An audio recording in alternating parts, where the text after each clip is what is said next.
Bismillahirrahmanirrahim. Assalamualaikum warahmatullahi wabarakatuh. Alhamdulillahirabbil alamin. Shalatu wassalamu ala Muhammadin wa ala alihi wa ashabihi ajma'in. Subhanaka la ilma lana illa ma 'allamtana innaka antal alimul hakim. Allahumma anfa'na bima 'allamtana wa 'allimna ma yanfa'una ya rabbal alamin. Allahumma faqihna fid-din wa 'allimna at-ta'wil. Tsumma ma ba'du. Jamaah rahimani wa rahimakumullah. Alhamdulillah pada malam yang semoga Allah berkahi ini kita dapat berjumpa kembali bermajlis kembali di dalam rumah Allah Subhanahu wa taala. Mana Rasulullah sallallahu alaihi wasallam menyampaikan Majtama'a qaumun fi kitabillah yatluna kitaballah. Majtama'a qaumun fi baitin min buyutillah yatluna kitaballah wa yatadarasunahu bainahum illa nazalat 'alaihim sakinah wa ghasyiyatuhum rahmah wa hafathumul malaikah. Tidaklah ini kira sudah pagi bang pagi lengkap ini mas. Alhamdulillah berkaya pengajian.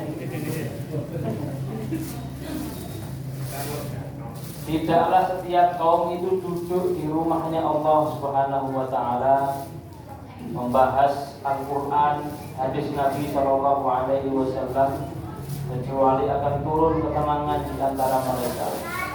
Nazalat alaihimus sakinah wa ghasyiyatuhumur rahmah. Kasih sayang Allah, rahmat Allah menaungi kita dan malaikat sekarang ini mempakkan sayapnya untuk kita semua di masjid yang semoga Allah berkati. Salawat serta salam kepada Rasulullah sallallahu alaihi wasallam, Nabi yang kita tunggu syafaatnya kelak di yaumil qiyamah.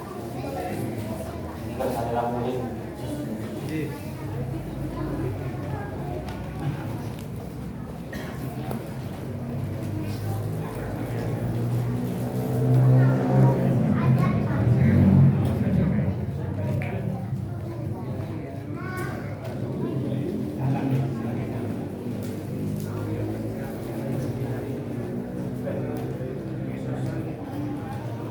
Kita doakan dulu ya, semoga mereka yang menginfakkan hartanya untuk majelis ilmu semoga hartanya berkah, tambah dilipatkan Allah Subhanahu wa taala insyaallah. Sebagai mukadimah kita bahas terlebih dahulu sama kaitannya dengan kaitan harta ini Pak. Yang pertama bahwasannya Allah itu berjanji dan Allah Subhanahu wa taala la yukhliful mi'ad, tidak menunaikan janjinya, tidak akan mendustai janjinya sendiri. Allah mengatakan wa ma anfaqtum min syai'in fa innallaha yukhlifuhu. Tidaklah ada harta yang kamu infakkan di jalan Allah Subhanahu wa taala untuk kebaikan, baik itu sifatnya niku wajib, zakat mengaji kita bahas ini, ataupun sifatnya itu sunnah, sekedar anjuran, itu fa innallah, Allah pasti menggantinya. Fa innallaha yukhlifuhu.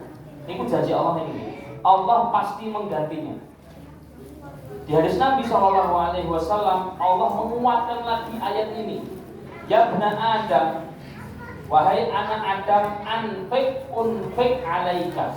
Infakkanlah hartamu, saya akan mencukupi kebutuhanmu. Ini janjinya Allah Subhanahu wa taala. Maka dalam pepatah kita sering dengar tidak ada orang yang miskin gara-gara sedekah. Sebaliknya nih Pak, orang yang menyedekahkan hartanya baik sifatnya wajib ataupun sifatnya niku sunnah, tambah berkah usahanya, tambah berkah hartanya, tambah berlipat dan diberkahi oleh Allah Subhanahu wa taala. Sebaliknya di pagi hari itu ketika fajar terbit, terus setiap manusia pergi ke tujuannya masing-masing, menjemput rezekinya Allah Subhanahu wa taala, diwahyukan ke malaikat Allah. Dan Allah mengatakan bagi anak Adam, a'ti munfiqon khalafan, wahai malaikatku, berikanlah kepada orang yang menginfakkan hartanya gantilah mereka yang telah menginfakkan hartanya, dikembalikan oleh Allah, dilebihkan, diberkahi oleh Allah Subhanahu wa taala. Sebaliknya, wa anfi mumsikan talafan, dan juga kasihlah, wa'ati mumsikan talafan, kasihlah ke orang yang enggan untuk mengeluarkan hartanya, baik sifatnya niku wajib ataupun sifatnya niku sunnah, kasihlah kekurangan, kasihlah malah hartanya niku talafan, niku artinya hilang. Harusnya dia itu gada 10.000 misalnya genteng atau niku diputar kotak nih gitu. Nah, niku malah begini.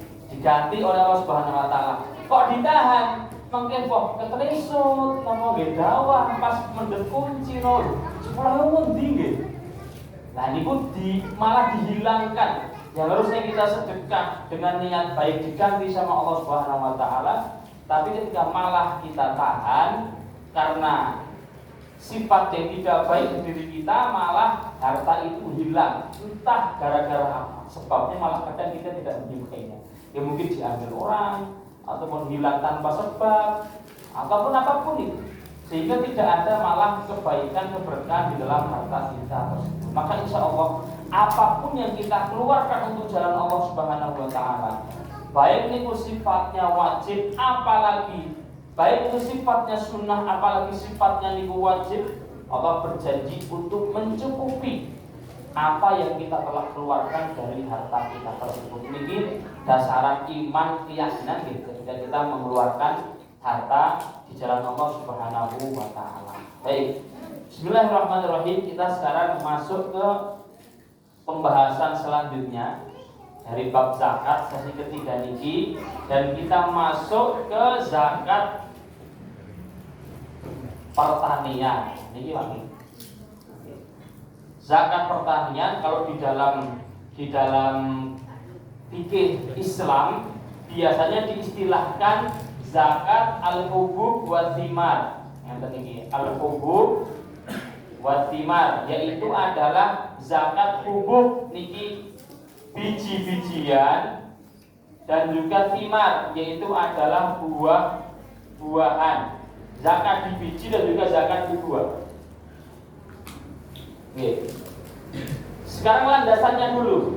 Apakah landasan dari Al-Quran zakat pertanian itu ada? Jangan-jangan itu berarang-arangan apa pripun ngoten iki.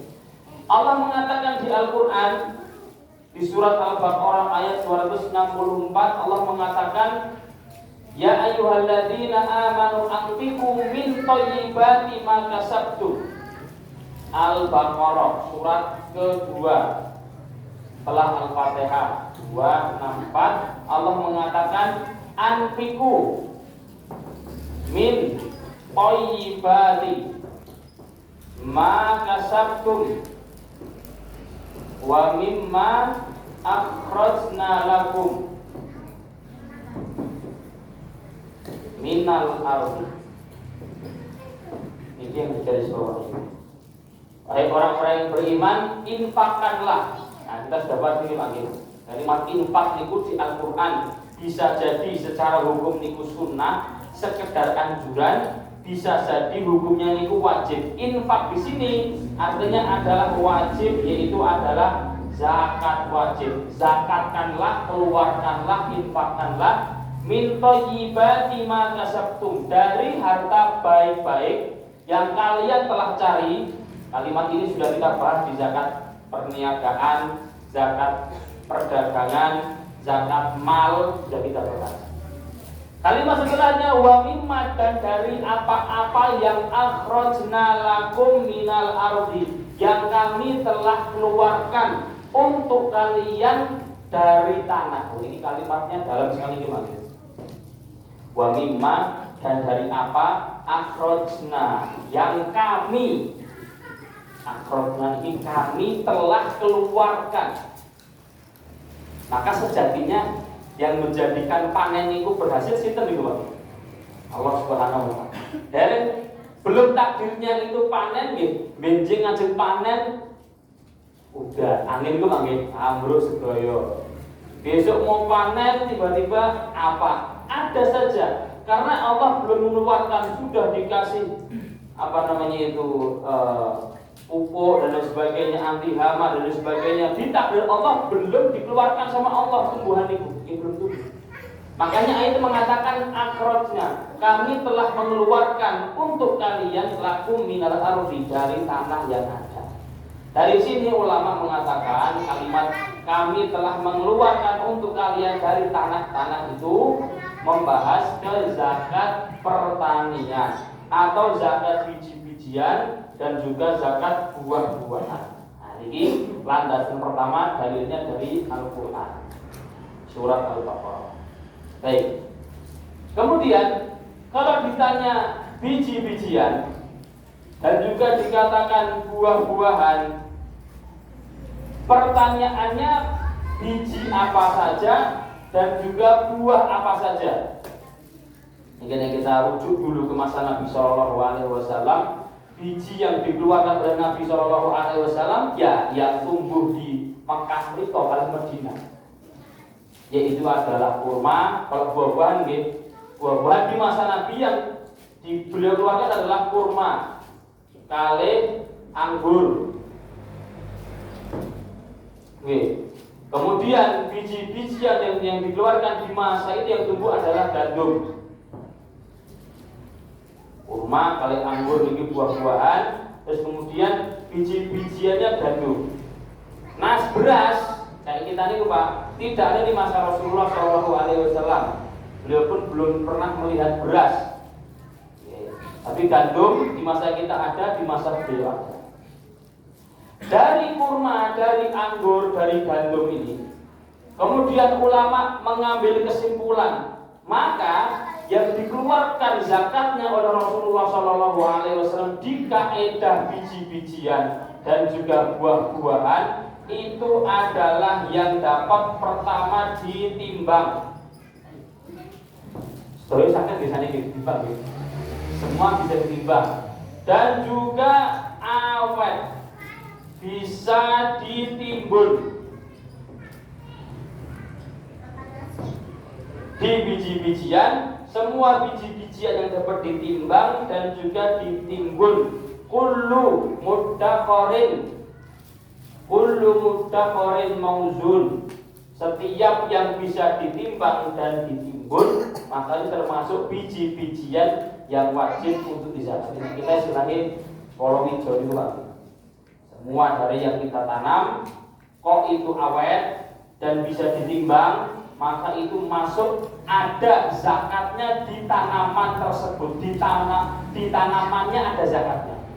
Jadi sekali lagi kita kembali ke Rianiko, ketika kita bahas kambing misalnya, orang yang punya 1000 kambing belum tentu kambingnya ada zakatnya, tapi di perdagangan, di harta kambing dia bisa jadi ada zakatnya, karena mungkin syaratnya nggak terpenuhi di kambing nggak digembala misalnya Pak, kambingnya nggak digembala di kandang, dia butuh uang untuk itu, di kambingnya nggak ada zakatnya, tapi di bisnis kambing dia karena dia perdagangkan itu ada zakatnya mungkin.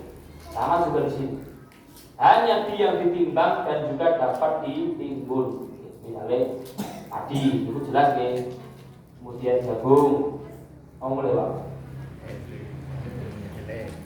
kacang-kacangan, ada nih, namanya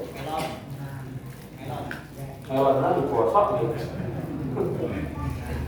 Kalau buah misalnya di kita misalnya kopi, teh mungkin, terus kemudian sawit atau mereka ini bergantung dan lain sebagainya. Itu semua yang dapat ditimbang dan juga awet ditimbun ini ada zakat. Kalau di kita saat ini padi yang pertama. Jadi kita bahas beras Pak. Kemudian ditanya setelahnya, ketika katakan ini saat ini di kita adalah padi atau setelah padi beras atau gabah atau beras. ada yang namanya nisab. Nisab padi. Nisab adalah, sekali lagi kita ulangi, batas minimal wajibnya dikeluarkan zakat. Kalau kita panen, misalnya panennya cuma 200 kilo, apa ada zakatnya? Mboten. Panennya cuma 300 kilo, apakah ada zakatnya? Tidak. Semua itu ada nisabnya. Nisabnya adalah, dalilnya Nabi SAW mengatakan laisa bima, tidak ada yang duna di bawah 5 wasak. 5 wasak itu sedekah. Artinya tidak ada zakat yang panen di bawah 5 wasak. 5 wasak ini kalau kita sokkan kurang lebih 60 sok. 60 sok kalau disokkan. Kalau kemudian kita konversikan ke kilogram, kurang lebih 653 atau 520. 653 kilo niki nek gabah, 520 niki nek bentuk beras. Berarti sampun diingat nggih. Saya ini pun diselapin ini. Kalau keluarnya ketika panen 653 kilo, maka ini sudah sampai nisab. Kalau sudah sampai nisab, maka wajib zakat.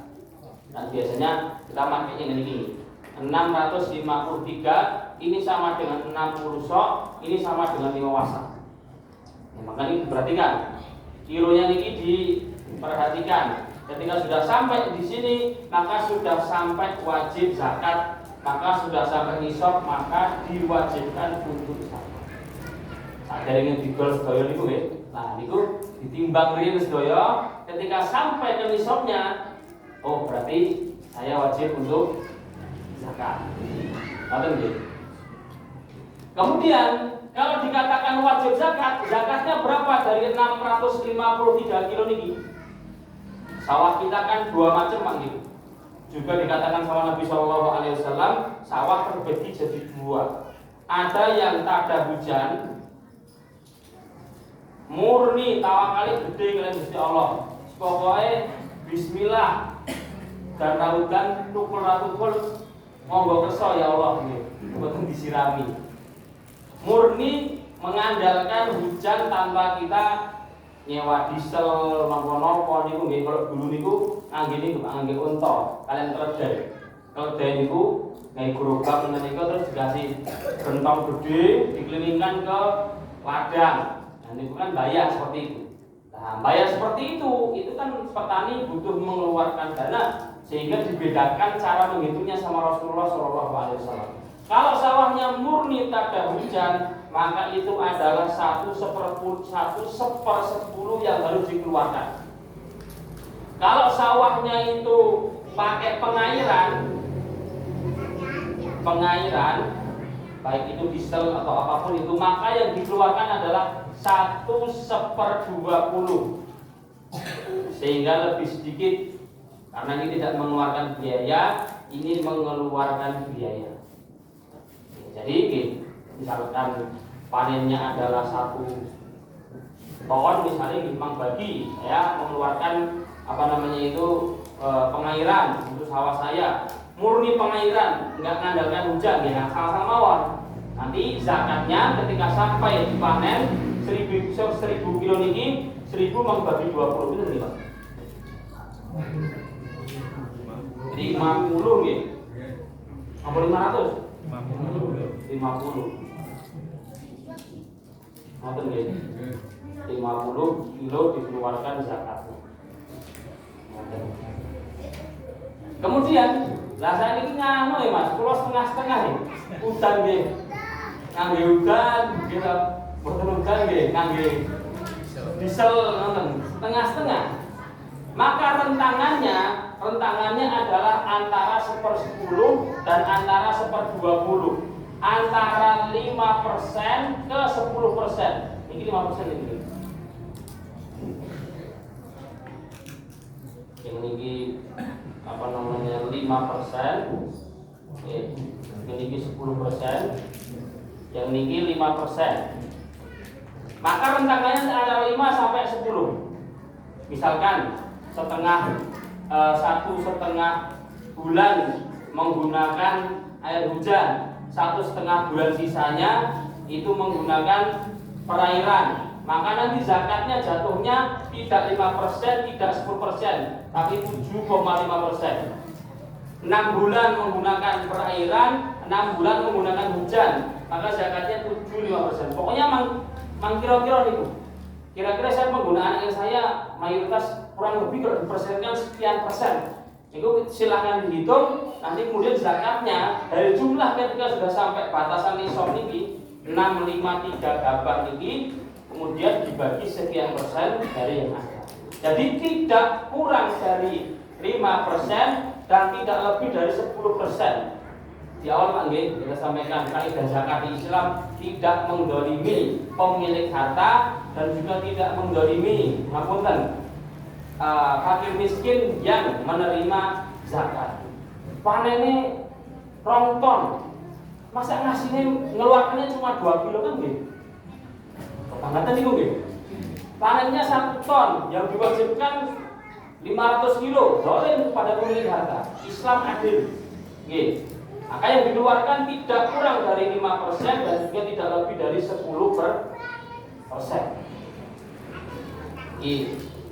Kita kira jelas ini. Nisabnya adalah 5 wasak, yaitu 653 kilo. Kemudian yang dikeluarkan adalah kalau tidak 5% ya 10%. Maka ketika awal panen jenengan mangtimbang ini. Saat ini mas panennya mboten sepindah tok. Saat ini panen, sasi ngarep nggih. Panen mulai, sasi ngarep panen mulai. Sawah pinten di ruang ini. Masya Allah. Setiap bulan panen.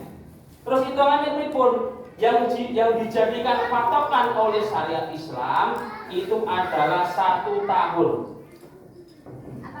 1 tahun dihitung 1 kali panen. Ngerti nggih? Artinya ini tahun nggih, ngapunten nggih sing dimaksud tahun ini tahun Hijriah niki Pak nggih. Tahun Hijriah niki kan lebih tinggi bulan apa niki Pak? Bulan apa niki? Agustus, sanes nggih. Muharram. Bisa niki Muharram bulan ini bulan pertama di Islam. Ini lebih tahun baru niki nggih. Maka hitungannya adalah Muharram tahun depan itu adalah 1 tahun di dalam putaran Islam. Nah, panennya kita meskipun sawahnya niku beda-beda, meskipun jumlahnya banyak dan waktu panennya itu tidak bersamaan, maka nanti kemudian digabung dan dijadikan satu untuk mencapai nisab. Misalnya punya 3 sawah.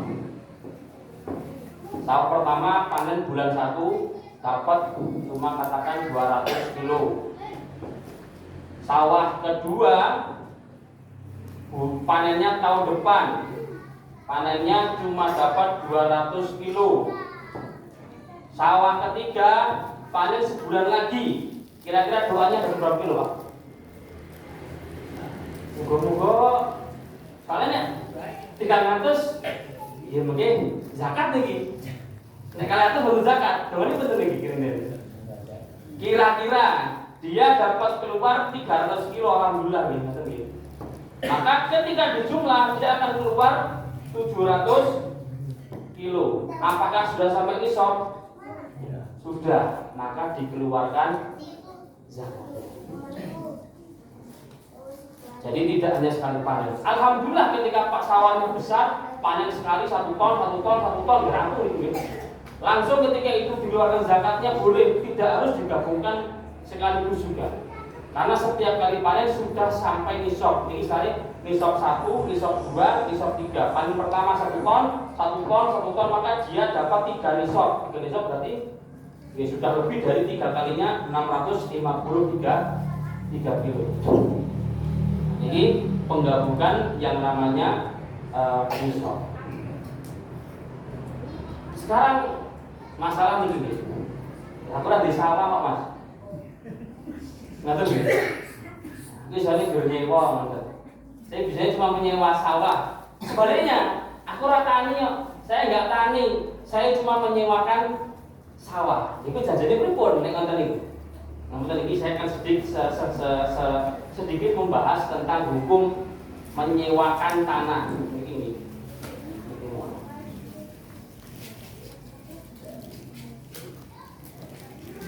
Jadi angsal boleh menyewakan tanah itu. Apakah boleh menyewakan tanah? Boleh. Ada sebagian orang salah dalam memahami hadis Nabi SAW. Nabi SAW pernah melarang yang namanya al-mukhabarah, al-muzara'ah, al-muhaqalah. Ini nek diartikan secara arti global tanpa paham fikih, tanpa paham rincian hukum, Nabi dengan motor terjemahan itu, Nabi melarang menyewakan tanah. Dengan motor dibuat ini kadung laku. Terus bagaimana? Ini makanya kita tidak bisa belajar syariat Islam itu dari terjemahan apa ini. Boten saged. Memang secara arti ini menyewakan, tapi rincian arti menyewakannya harus dipahami. Nabi dalam kaitan ini, dalam kaitan menyewakan tanah untuk pertanian itu melarang jika akadnya seperti ini. Ini sawah nanti, kurang lebih seperti ini. Toyone sing mriki. Mandek mlebet yang mriki. Niki kebak toyo niki. Subur betul niki, Pak. Lebih subur. Dia mengatakan, saya sewakan tanah saya ke kamu, sawah saya ini ke kamu saya sewakan. Nanti kamu silahkan bercocok tanam, padi. Ketika panen, maka jatah saya segini, jatah kamu segini. Milih tanah. Jatah kamu sini, jatah saya sini karena dekat air. Jatah kamu sini karena jauh dari air. Jadi si penyewa niku berharap dapat banyak dari hasil panen tersebut. Niki asal belum ngene. Niki tidak diperbolehkan sama Rasulullah SAW. Karena kenapa? Bisa jadi nanti pas panen yang banyak malah sini. Ini kan dari Gusti Allah. Sini banyak, sini malah sedikit. Sehingga ada istilah ketidakjelasan atau yang disebut sebagai gharar. Ini tidak diperbolehkan di Islam. Semua di akad yang sifatnya tidak jelas, tidak ada kejelasan hitungan. Islam adil, tidak mau merugikan si penyewa, tidak mau merugikan yang disewakan kepadanya tanah tersebut. Ngapunten nggih, ngapunten. Kenapa kok judi itu diharamkan? Ini lebih kurang itu, ini. Karena ketidakjelasan. Bisa jadi kamu dapat, bisa jadi kamu nggak dapat, bisa jadi dapat. Nah, maka itulah diharamkan di Islam yang jelas-jelas. Ketika akad seperti ini tidak diperbolehkan. Yang diperbolehkan adalah ini tak sewakan tanah ini, atau petak tak sewakan ke kamu.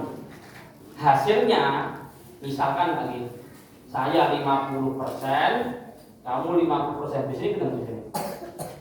Atau pakai uang, biasanya. Pakai uang. Kalau pengen bagi hasil, maka bagi hasilnya jelas. Berapapun nanti panennya, dapatnya, maka saya 50, kamu 50%. Niki angsal, boleh. Karena ada kejelasan akad. Saya mau bercocok tanam, saya nyewa tanah 1 hektar sawah di sana niku. Saya sewa setahun 10 juta misalnya ini. Apakah boleh seperti itu? Boleh, karena ada kejelasan nominal 10 juta. Maka ini diperbolehkan di Islam. Ketika baginya bagi sisi yang itu tidak jelas, bagi sisi bisa jadi sini tumbuh, bisa jadi tidak, atau sebaliknya, maka sifat gharar, ketidakjelasan di dalam akad itu tidak diperbolehkan di dalam Islam.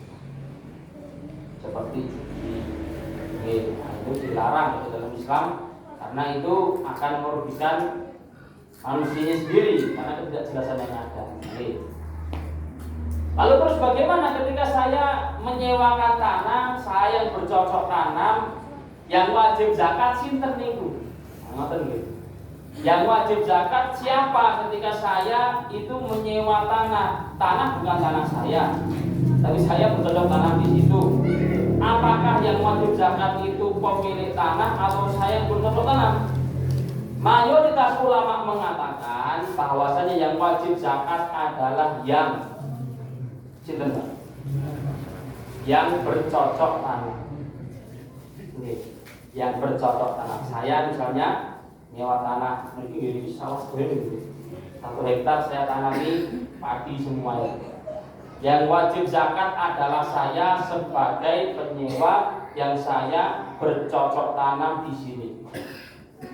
Dan terus pemilik tanah gimana? Penak dilemahkan tidak ada zakatnya. Ada zakatnya. Kemarin kita bahas Pak Nggih. Di zakat perdagangan itu di dalam jasa sewa. Ingat nggih? Orang punya pesawat, dia jual jasa pesawat tersebut, dapat uang, kemudian kalau nanti setahun sampai nisab ada zakatnya. Orang yang menyewakan tanahnya banyak misalnya ribuan hektar, dia sewakan begitu saja, nanti dihitung selama setahun. Kalau dari hasil sewa itu sampai di nisab, yaitu adalah 100 juta, maka ada zakatnya.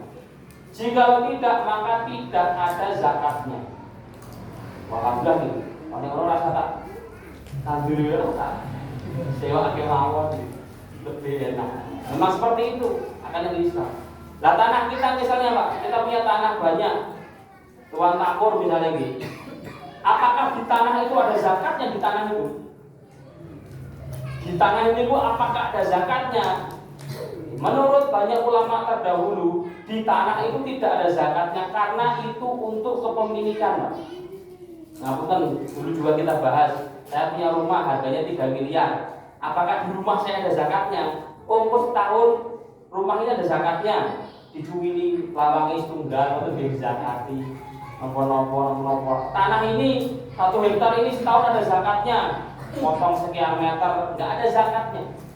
Karena kita punya tanah untuk kepemilikan, kecuali saya beli tanah untuk diperjualbelikan. Nanti kemudian jikalau sampai setahun atau ketika harganya naik, saya akan jual lagi bisnis properti ini Pak nggih. Maka masuknya nanti ke zakat perdagangan. Tinggal dihitung setahun apakah nanti dari barang yang ada dan untung yang ada lebih dari 100 120 sekian juta atau enggak. Kalau lebih maka ada zakatnya. Kalau kurang maka tidak ada zakatnya. Jadi di zakat pertanian kurang lebih rincian globalnya demikian, hukum globalnya demikian. Saya kira di praktek lapangan akan banyak hal-hal yang di luar konteks ngoten nggih biasanya nggih. Saya juga bukan praktisi petani lah. Yang sing nggih, Pak. Batas nisab itu kok dikurangi biaya udah. Misalnya panen 20 juta, terus biayanya tanam perawatan itu 5 juta. Nggih. Kan dikurangi ini langsung di. Ngapunten iki nggih, ngoten nggih. Kalau jadi hukum lagi lho nggih. Betul betul lagi lho nggih. Secara hukum Islam, di zakat pertanian ini yang ditinjau oleh syariat adalah jumlah keluarnya yang ada tanpa terhitung biaya. Biaya masuknya ke perbedaan antara 10% ataupun 5%. Jadi syariat pun ngitung Pak. Pokoknya nggak pakai biaya yang dikeluarkan adalah 1/10 berapapun 1/10. Kalau pakai biaya yang dikeluarkan hanya 1/20 berapapun biayanya. Jadi di biaya itu tidak dihitung. Oh biayanya semene tak pernah mikir lah. Ini kan semene lah. Itu ada ampun agak apa namanya itu Pak? Tahu Pak? Ribet dan kok ya rada. Ngapunten nggih, komitmen ngoten nggih. Maka tidak dihitung dari biaya yang ada masuk ke hitungan 5% ataupun 5%. Ketika saya harus mengerjakan orang untuk tandur misalnya atau untuk ketika sawahnya ambruk harus dibenarkan ada biaya berapa atau males ke sawah, bayar orang untuk apa dan sebagainya, itu tidak termasuk di pengurangan nisab. Niku pengurangannya mungkin untung dan rugi niku. Perkara dunia niku nggih. Untungnya sekian, ruginya sekian karena modal sekian. Tidak termasuk di dalam bab zakat ini. Yang ditinjau di syariat, pokoknya nanti ketika panen kok sampai nisab 653 gabah. Ngapunten iki kering niki, Pak. Gabah kering niki. 653 ini gabah. Maka harus dipastikan sebelum panen itu harus betul-betul muncul ngenten niku nggih. Jangan ketika basah. Bahkan sebagian ulama mengatakan jangan ditimbang dulu sebelum betul-betul gabah itu kering. Kan benten Pak gitu timbangan ini. Ketika masih basah dan juga masih kering itu kan, apa namanya? Murid. Maka terus bagaimana? Lah, aku angel deh Mas. Ketika harus keringan dulu kesuwen saya butuh duit misalnya gitu. Apalagi sudah didatangi oleh jadi Pak, nggih pengepul niku terus pripun nggih? Nggih pun ditaksir. Kira-kira kalau pas panen itu jumlahnya 100 kilo kan saya yakin para petani paham gitu. Nanti ketika dijemur kering itu akan sudoni bener nih Pak biasanya. Nggih dikinten-kinten mawon biasanya 100 mungkin sudone 20%. Berapa persen Pak? 20%. 20 gitu. Jadi 80 ngoten mawon nggih. Dikinten-kinten nonton. Tapi jawabannya yang bener ini. Dikira-kira ketika kering memang diwajibkannya ketika kering tujuannya agar tidak mendolimi para petani ini. Islam ngoten ini. Nah, ketika kering sudah benar-benar bobotnya segitu baru keluarkan. Ketika datang pengepul terus kemudian langsung ditimbang dapatnya 1 ton. Oh ini 1 ton rodok agak basah sedikit nek di kira-kira dijemur kering cuma dapat 800 nggih niku 8 ditaksir dari 800 mengkurangi kita mau 10% atau 5% atau 7,5%. Nah itu memang gitu karena campur antara air hujan dan juga air diesel. Permasalahan setelahnya ngoten Pak nggih jelas iki wong nggih. Ketika orang itu panen yang dikeluarkan zakatnya bentuke gabah nopo arto. Ketika petani itu panen sampai nisab sudah dikurangi sekian persen, yang dikeluarkan itu bentuknya uang atau bentuknya gabah atau beras niku. Ulama mayoritas mengatakan asli dari zakat itu dari jenisnya. Ini belum kita bahas ini. Zakat niku dari jenisnya. Jadi tidak dikeluarkan dalam bentuk selain jenisnya. Kalau kita tanamnya itu gandum, ya keluarkan gandum. Kalau kita nanamnya padi, ya keluarkan padi. Maka sebagai bentuk keselamatan karena ini ibadah Pak nggih. Nah niku jadi ketika panen ampun didol daya wet ngoten nika nggih lho. Disisake 50 kilo, nggih mau dhewe ning griya nggih. Niku dihitung dulu lalu dikurangi dulu untuk zakat karena yang lebih mulia adalah mengeluarkan dari jenisnya yaitu adalah gabah. Oh gabah ngapunten biasanya nggak mau nerima. Wong niku geleme ngirmone duit lagi. Beras sama duit gitu. Beras yang tinggal masak. Dia pun berarti jenengan mengkurangi sekedhik ketika dikira. Ini kan ada pesanannya. Bisa kira-kira nggih. Ini gabah segini, terus kemudian beras segini. Kalau misalkan tadi dikatakan dari 1 ton itu dapatnya 50 kilo berbentuk gabah, ini mang selepe 50 gampang. Mang selepe atau nanti dikurangi biaya seleb misalnya dapatnya dari 50 kilo niki 30 kilo nggih nah niku mang pendet 2 kilo ngoten sebagai bentuk biaya nikulah hak ke fakir miskinnya. Tapi sebagian ulama salah satunya adalah di mazhab Hanafi dan juga Syekhul Islam yang mengatakan pokoknya yang paling dibutuhkan fakir miskin butuhnya apa nih Pak? Duit niku wae nggih. Duit niku wae kesuwen pokoknya duit.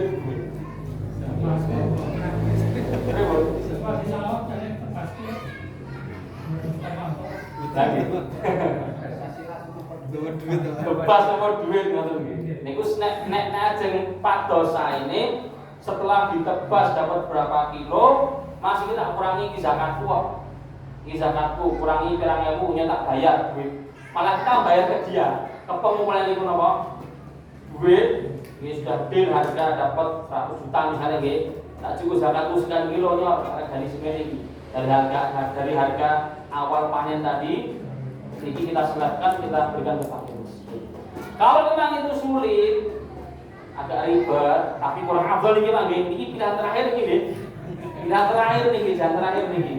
Depo niki 50 kilo silakan dituangkan dari hasil harga beli tadi. Biasanya itu sebelum panen. Oh nggak udah gitu. Katakan pinten loh nggih. 10.000 misalnya nggih, entah kalian kayak pinten. Atau 6.000 biasanya nggih 6.000 sekian loh nggih. Tinggal 50 kilo ini dikalikan harga tadi kita menjual barang tersebut. Mungkin ada yang lain yang perlu diingat. Oke. Maaf, ini peringatan saja. Di awal tadi kan yang membedakan apakah 5% atau 10% itu kan dari sistem pengairan ya. Apakah tanda hujan, apakah irigasi yang membutuhkan pembiayaan. Nah, sekarang kan di wilayah kita ini kondisinya kan berbeda. Sebenarnya pengairan itu kan tidak beli ya.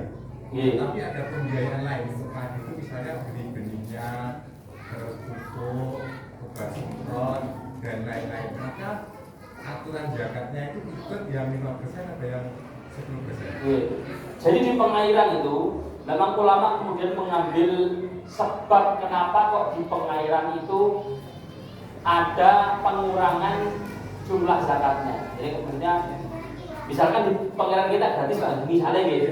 Meskipun dari sungai tapi gitu. Garek apa niku gitu. Garek kamu niku lagi nonton gitu sama niku mau gratis itu jadi utama gitu. Bayar ya? Oh pajak. Pajak pengairan.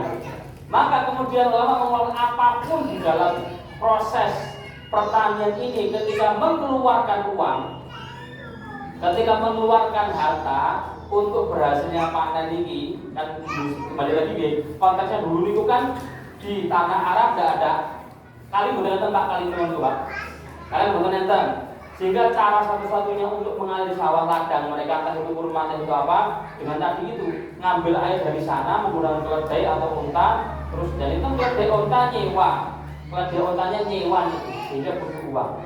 Nah, maka untuk butuh uang perawatan itu, untuk butuh uang perawatan di pertanian kita itu masuk ke 5 atau 10%. Kalau benih, dibeli kan mesti tumbas kan. Benih kan harus beli memang, sebagaimana orang ketika nanam kurma dia harus beli benihnya itu. Benih tidak masuk, tapi perawatan nyewa orang misalnya untuk merawat ataupun tambahi pupuk biar tambah maksimal dan sebagainya. Ketika itu termasuk di perawatan pertanian, maka itu masuk antara 5 sampai 10 biji tergantung bagaimana seringnya kita. Jadi tidak harus di perairan.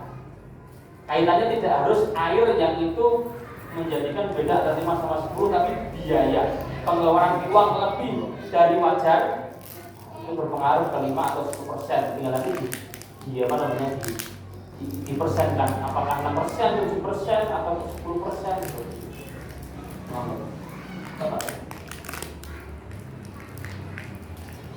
Lagi kira-kira apa?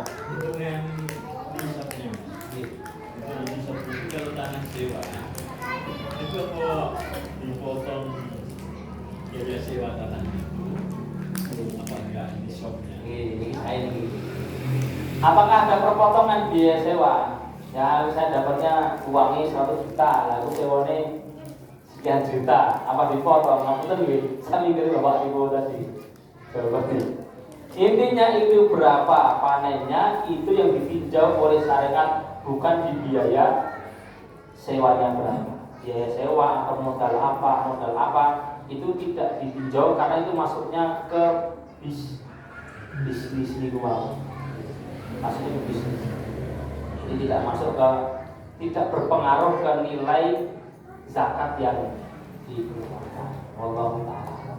Ini mungkin yang kami sampaikan. Ini masih ada beberapa sisi lagi di insyaallah di mustahik zakat, beberapa masalah di zakat. Semoga kita tidak bosan dalam mendengarkan ilmu ini lagi. Senajan agak harus ngitung teman-teman itu sama berkah di kehidupan kita, sama mendekatkan kita kepada Allah Subhanahu Wa Taala. Amalan kehidupan kita itu lebih dekat ke kehendak Allah Subhanahu Wa Taala. Demikian lebih menentukan Allah Taala. Assalamualaikum warahmatullahi wabarakatuh.